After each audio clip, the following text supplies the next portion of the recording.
Olá, amigos e amigas. Sou Luiz Rorato, escritor, poeta, empresário, etc. E tenho mais um recado importante para vocês. Eu tenho falado muito aqui nesse canal sobre a questão nem Lula nem Bolsonaro. É uma bandeira que eu defendo por razões óbvias, por questão de inteligência. Porque, como eu já deixei bem escancarado aqui, e muita gente inteligente fez a mesma coisa, Brasil afora, os dois já tiveram a sua oportunidade de mostrar para que vieram e já provaram também, de formas diferentes, a, as próprias limitações, a própria incapacidade de fazer um bom trabalho. E nós, brasileiros e brasileiras, merecemos muito mais do que esses dois têm para oferecer, mas muito mais mesmo. Com certeza, 1000 vezes mais. Até porque nós, a grande maioria das pessoas, somos mais éticos que eles, mais sinceros, mais trabalhadores, mais honestos, mais preparados. Nós nos preparamos muito para fazer o que fazemos e para ser o que somos. Diferentemente deles, que são oportunistas, aventureiros, desqualificados, caras de pau, escancaradamente. É isso que esses dois são, farinha do mesmo saco. A única diferença é que um é de direita e outra de esquerda, por mera conveniência de cada um. Dito isso, eu fico me perguntando por que, numa eleição presidencial que está para acontecer daqui a poucos dias, 10, 11 dias, as pessoas ainda só enxergam esses dois candidatos, sendo que nós temos 12 candidatos à presidência, 3 ou 4 deles muito melhor preparados, muito mais qualificados, muito mais confiáveis do que esses dois. Mesmo assim, a grande maioria das pessoas só enxerga os dois. Em qualquer discussão política, você vai falar, por exemplo, de Simone Tebet, Ciro Gomes e Soraya Tronic e outros, do Felipe Dávila, e o povo só não mais o Lula, não mais o Bolsonaro. Dá até desespero participar de uma discussão política desse jeito. Aí fica aquela polaridade entre Lula e Bolsonaro, Bolsonaro e Lula. Cacilda, esses dois, já está claro que não servem para ser presidente. Eles não têm nem currículo adequado.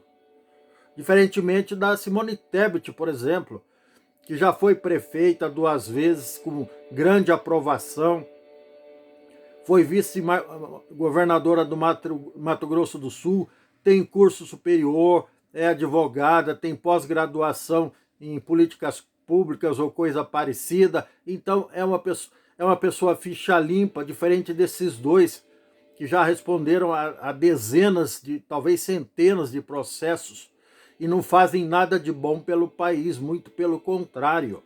Até na hora que eles abrem a boca para dar uma entrevista, o país sai perdendo, o povo perde, todo mundo perde. Mesmo assim, a grande maioria do povo só enxerga esses dois.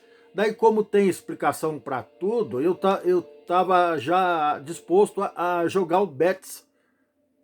Não queria mais discutir, jogar a toalha. Eu estava me sentindo derrotado por WO, porque não aguento mais tentar convencer as pessoas próximas e as distantes de que nós temos mais 10 opções e as pessoas só enxergam Lula e Bolsonaro. Daí eu fui pesquisar por que existem pessoas extremistas, dogmáticas, aquelas que só enxergam os extremos, não enxergam no meio, não enxergam, como diria São Tomás de Aquino, que a virtude reside no meio termo. O cara prefere ficar com um 7-1 da esquerda ou um 7-1 da direita, mas não enxerga o cara decente, correto, honesto, trabalhador e preparado do meio. É muito triste isso. E daí o neurocientista, deixa eu pegar o nome do cara aqui, dá licença que eu vou botar o óculos. Steve Fleming, neurocientista da University College de Londres, ele fez uma pesquisa entre 400 indivíduos, uma pesquisa bem simples, por amostragem, entre 400 indivíduos, onde ele apresentou vários cartões para, por exemplo, 5 cartões, aqui não diz na reportagem do jornal É o País, lá da Espanha, que foi publicada no dia 19 de janeiro de 2019.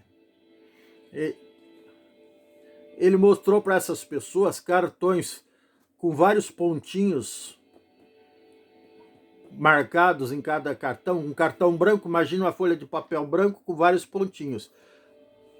Aí, por exemplo, 2 cartões para cada um, e depois ele, o cartão A e o cartão B. Aí perguntou para cada um desses 400 qual dos cartões tinha mais pontinhos. Aí as pessoas extremistas, dogmáticas, principalmente no quesito religião e política, elas tiveram um número de acerto parecido com o das pessoas não dogmáticas. E daí, mas esse resultado só foi ofertado ao final. E todos mantiveram, num primeiro momento, o mesmo nível de autoconfiança com relação à sua quantidade de acertos. Até aí tudo bem. Quando ele mudou a tática e começou, a cada vez que ele mostrava os cartões com quantidades de pontinhos diferentes para as pessoas, um outro grupo de 400 pessoas, entre pessoas não dogmáticas, não extremistas, e pessoas dogmáticas e extremistas, aí aquelas pessoas que... E ele começou a informar o resultado após cada conjunto de cartão que ele mostrava. As pessoas não dogmáticas diminuíam o excesso de confiança, digamos assim, na sua capacidade de acertar.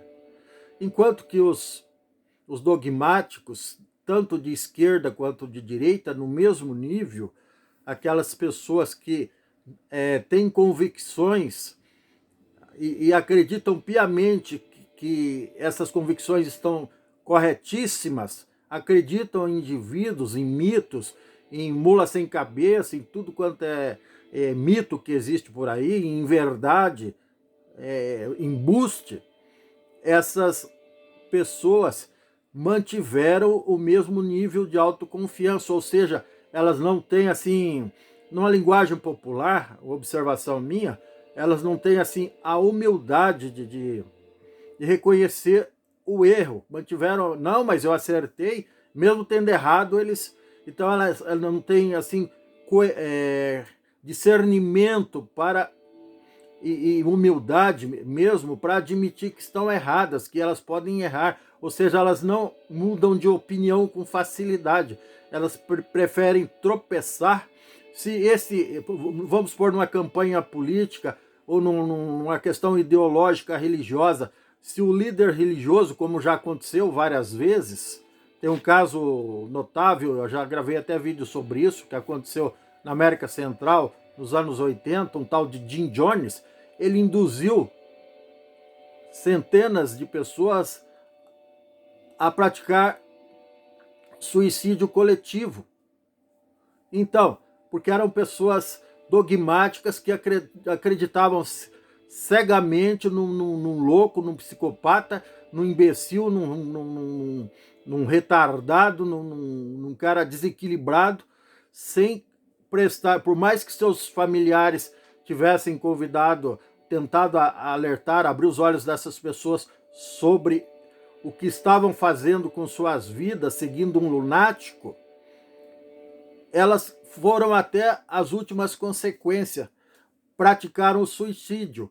Isso vale para um líder político também. Se um líder político do nível desse louco aqui, do Bolsonaro, ou do outro louco aí que pensa que é Deus, um tal de Lula, um ex-presidiário chamado Lula, que o que ele estudou, acho que não dá nem para calcular a raiz quadrada de 169, também, se esses caras, de repente, tentar induzir seus seguidores, seus apoiadores ao suicídio coletivo, muito provavelmente a maioria vai induzida ao erro, vai praticar suicídio coletivo. Isso vale para um quanto para o outro, porque as pessoas não enxergam que, fora esses dois despreparados, tem mais 10 opções. Eles, em qualquer discussão, inclusive no meu caso particular, entre familiares de um lado e de outro, não adianta, eu vou gastar saliva, vou ficar enxugando gelo, vou gastar o verbo, vou secar a garganta, vou ficar sem fala, vou ficar afônico, mas não vou convencê-los.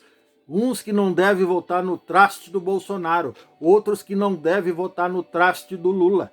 Então é muito triste isso, a gente ter a decisão política, o futuro do país, dos nossos filhos, dos nossos netos, dos nossos bisnetos e bisnetas e netas e filhas na mão de loucos, e na mão de loucos no caso dos políticos, e na mão de fanáticos dogmáticos no caso dos seus eleitores, que são extremistas, que não conseguem, que são pessoas que têm dificuldade de reconhecer a verdade, a dificuldade de ter discernimento, de enxergar outras opções além da loucura, do extremismo, da insensatez, da estupidez. É muito triste isso, principalmente quando se trata do futuro de um país. É revoltante. Então, quem está dizendo isso, para finalizar, que esse tipo de pessoa tem esse tipo de perfil, é um neurocientista da University College de Londres, com base em pesquisas científicas. Então eu gostaria de pedir para que as pessoas que têm esse tipo de postura, que reavalie seus conceitos e seus preconceitos e procure ser mais sensato, ter mais discernimento. Não coloque o futuro do país na mão de um sacripanta, de um maluco desvairado, arrogante, prepotente, analfabeto, semi-analfabeto, debochado, tipo o Bolsonaro. Esses caras, se for fazer uma avaliação psiquiátrica dele, provavelmente vai acusar algum distúrbio muito sério esses dois candidatos aí, tá bom? Aí fica a sugestão para ambos. Procure um psiquiatra e faça uma consulta. É isso. Desculpa aí a revolta, mas infelizmente, quando se trata do futuro do país, o meu próprio futuro, da minha família, das próximas gerações e todos nós, brasileiros e brasileiras, independente de ser lulista, bolsonarista ou escambau, nós temos que manifestar sim nossa indignação e manifestar sim usar a nossa liberdade de expressão para que a gente se liberte disso, para que a gente viva uma liberdade plena, não à mercê de aproveitador, não à mercê de usurpador, de impostor, que é o caso de ambos, que não tem preparo para a carreira pública, mas se apresentam como salvadores da pátria. Isso é muito triste, tá bom? É isso, muito obrigado, desculpa aí mais uma vez. Se você gostou, dê um like caprichado, ative o sininho para receber novos vídeos em tempo real, compartilhe esse vídeo que é de interesse nacional, inscreva-se por favor no meu canal e um grande abraço, que Deus nos abençoe e tchau, até!